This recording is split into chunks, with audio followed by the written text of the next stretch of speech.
In today's video, we'll be discussing how you can plan out the story for your manga, comic, or light novel. It's time to get started and turn your story into a masterpiece. So how do you plan for a manga or a light novel? In this video, we'll be discussing multiple techniques to help you plan out the story that you want to tell. Every story first starts with an idea. Once you have your ideas, you can begin to prepare for your story. You may wish to spend some time to brainstorm to find all of the ideas that you want to work with. When you have all of your ideas on paper, highlight the ideas that are most important to you. Rewrite these ideas on a separate piece of paper. Brainstorming is super important, and I highly recommend setting a timer and just writing as many ideas as you can in a certain amount of time, because you never know what ideas may be in your mind until you begin to write them down on the page. Next, I recommend you describe your story in one sentence. Using the one sentence method can help you to get a quick overview of your story. To give an example of a one sentence story description, humans suddenly gain the ability to fly after an apocalyptic event, and the main character uses their abilities to try and find the truth about their origins. This one sentence describes the story and helps to give an overview of what the story is about. Knowing the main sentence which describes your book can help you in the next steps.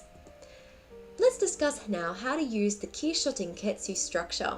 Most manga or light novels are crafted based on the kishotenketsu structure. You may wish to use this structure and storyline plan for your manga or light novel. There are four main parts to the kishotenketsu structure. There is ki, which is introduction, sho, which is development, ten, which is the twist, and ketsu, which is the conclusion. These four elements of the kishotenketsu structure are commonly seen in a lot of manga, light novels, and anime today. You may wish to use this structure when planning out your manga or light novel also. So the first part for the kishotenketsu style is the ki, which is introduction.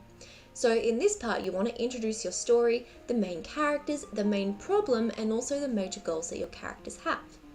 I would recommend including the answers to these questions in particular. Who are your main characters? Where is the story set? When is the story set? What is the main character's goal? What is the problem that sets the story in motion? Keep in mind that in the introduction, you don't necessarily need to be explaining these details, but you can instead show it through the storytelling itself.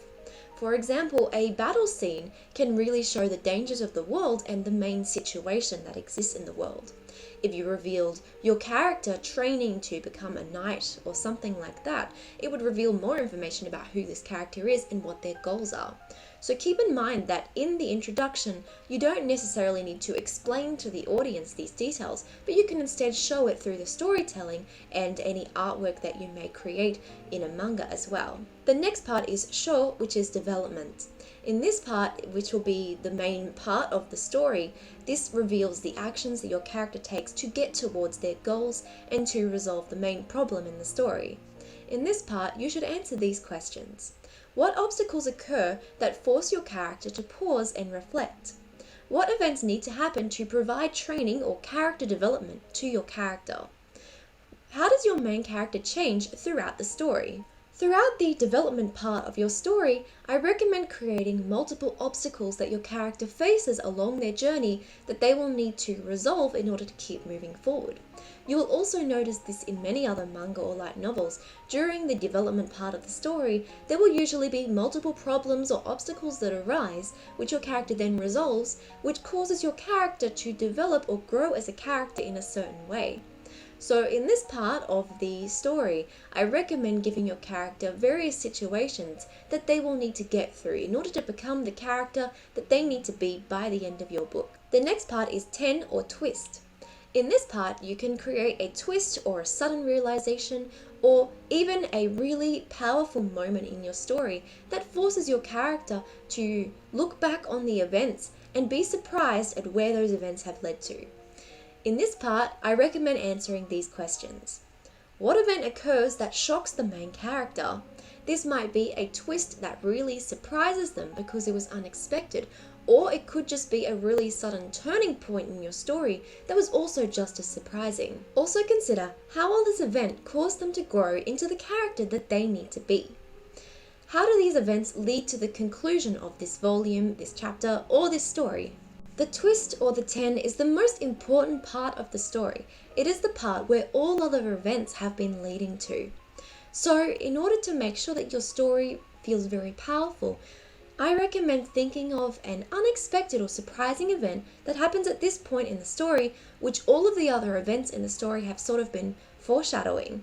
And then once you get to this point, it will not only be unexpected and surprising for your characters, but it will also be unexpected and surprising for your audience.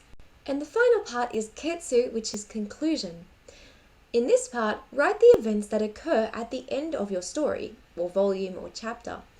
Resolve any unfinished plot points if this is the final volume, or you may wish to leave some parts open-ended if you are planning on continuing the story. So that is the kishotenketsu structure, and you can use this structure to plan out any element of your story, whether it be the entire series, per volume, or per chapter. Personally, I would recommend doing it per chapter and per volume as well, to get the best understanding of your story and to understand where you want the events in your book to lead to. So next, let's look at some other things you will need to plan out when you are preparing to plan your manga or light novel. One major thing that you need to consider is the character design. Character references and designs for your characters are super important because it can give you a visual reference of what your character designs are like, so you can better refer to them when you're either creating your light novel or drawing them in your manga. If you're creating a manga, include the details about their design and the purpose behind each element. Now, if you're creating a light novel, you may wish to write these details instead or include a basic sketch of your characters. Basically, you just want to create a reference that you can keep referring to as you create your book, so you can understand all of the designs of your characters and all of the details about them, so you can better understand how they would appear in your story. Write the major events that would occur in each volume or chapter. Using dot points, write the major events that would occur in each volume or chapter, in order to keep them in mind as you continue to create your story. Once you have the major events written down, it can be much easier to go back and fill in the gaps and understand what scenes need to happen before them in order to lead up to these major events. Try moving around various scenes and experimenting with story ideas before finalizing your plan. Try different ideas before deciding on your favorite ones. You may wish to spend some time brainstorming before you get started and create your plan. Write the final plan for your chapters and volumes. Once you have gotten all of your ideas on paper, you can now write the final plan for your chapters and volumes. Keep in mind that this may change as you create your story, and this is a normal process. So even if you create your plan now, it may not be the final plan which is set in stone. You may end up changing that plan as your story develops, and you should leave space and be open for your plan slightly changing as you create your story. It is meant to be a guide. It is not meant to be something that governs your entire story. Now, if you're creating a manga, I do recommend these next steps as well. Write a basic script for your manga.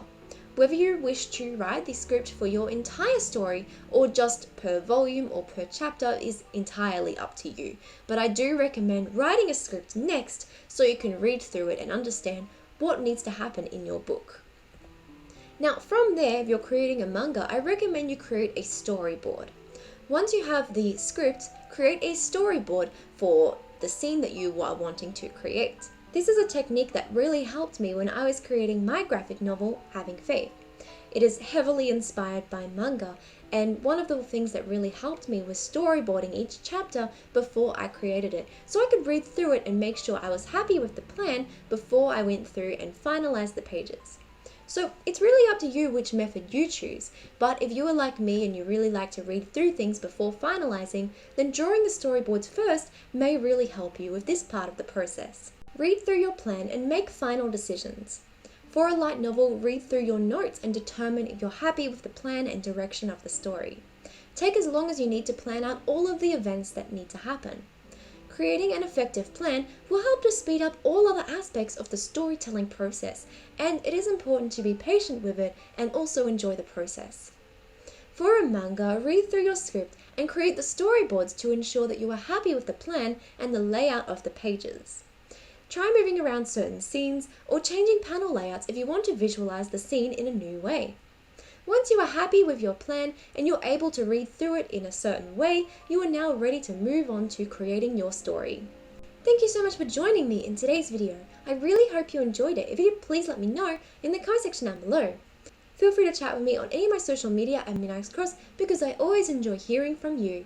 Again, thank you so much for watching. I hope you have an amazing day and I will see you in the next video. Bye!